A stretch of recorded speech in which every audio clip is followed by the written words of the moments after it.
The leaves of a touch-me-not plant get closed when someone touches them. Similarly, let us learn about an instrument whose leaves converge or diverge depending on the nature of the charge on a material. In our previous section, we have studied the pith ball electroscope. Now let us understand the working of the second type of electroscope, that is, gold leaf electroscope. It consists of a vertical conducting metal rod to which a brass ball is fixed at the upper end, and a pair of rectangular pieces of gold foil is attached to the lower end. These are called the gold leaves. The electroscope is known as the gold leaf electroscope. This arrangement is placed inside a glass jar to prevent any disturbance due to air. An insulating material like cork is fitted on the mouth of the glass vessel to hold the metal rod in its place. Now let us see how this electroscope can be charged. Initially, when the electroscope is in the neutral condition, the gold leaves hang vertically downwards due to gravity.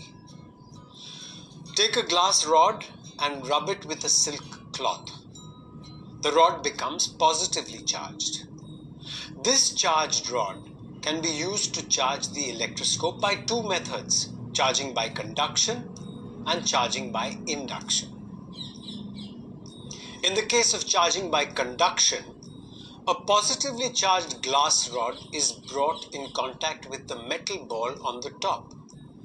The free electrons of the electroscope get attracted towards the positively charged rod and enter the rod.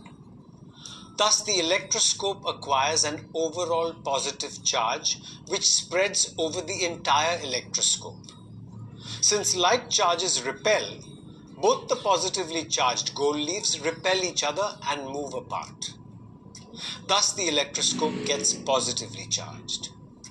Next, if either a perspex or an ebonite rod is rubbed with fur, the rod becomes negatively charged. Bring it in contact with the neutral electroscope. You can see that both the gold leaves repel each other and move apart. This is because the negative charges of the rod repel the free electrons of the electroscope. The positive charges which are near the rod get neutralized by the negative charges of the rod. The negative charge spreads over the entire electroscope and the gold leaves repel each other. Thus, the electroscope gets negatively charged.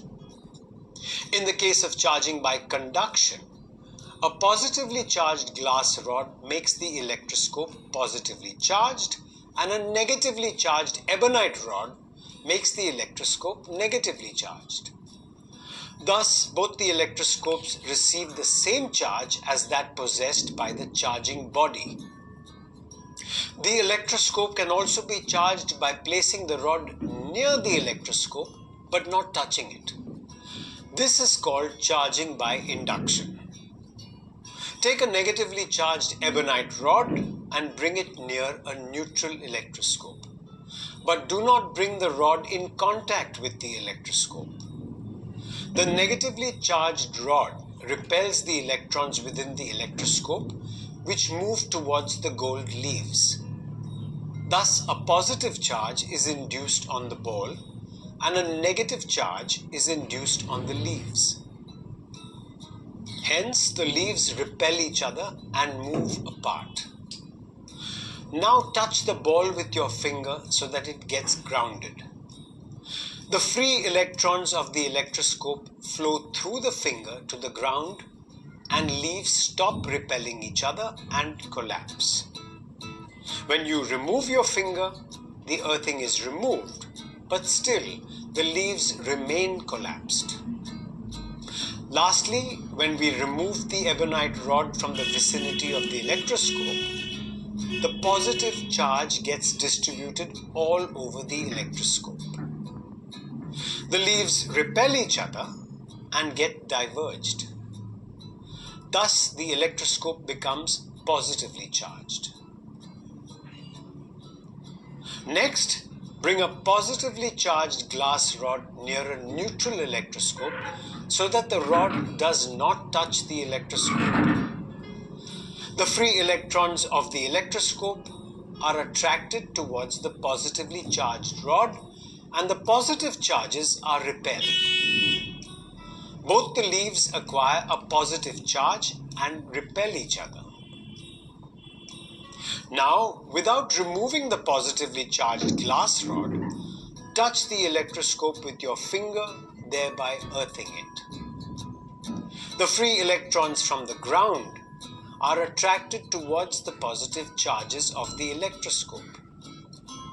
The positive charges of the electroscope combine with the negative charges and neutralize them, because of which the leaves collapse.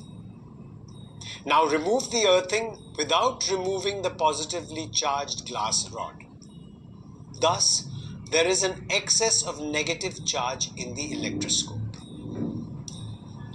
Finally, on removing the glass rod, the negative charge gets evenly distributed to the leaves. Hence, the leaves once again repel each other and move apart, and the electroscope is said to be negatively charged. This is called charging by induction.